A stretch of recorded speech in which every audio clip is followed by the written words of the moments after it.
Hello everyone, అందరికీ నమస్తే. కాకరకాయతో వెల్లుల్లి కారాన్ని చేదనేది లేకుండా ఎలా చేసుకోవాలో ఈరోజు వీడియోలో చూద్దాం.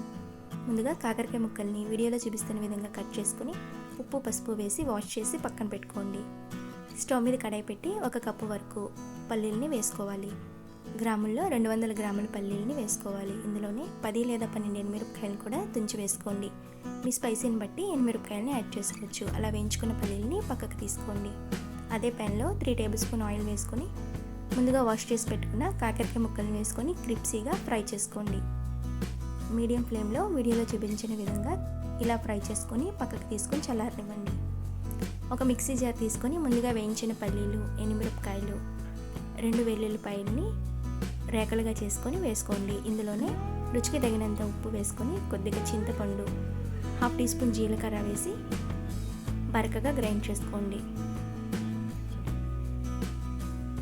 చూడండి, ఈ విధంగా మనం గ్రైండ్ చేసుకోవాలి.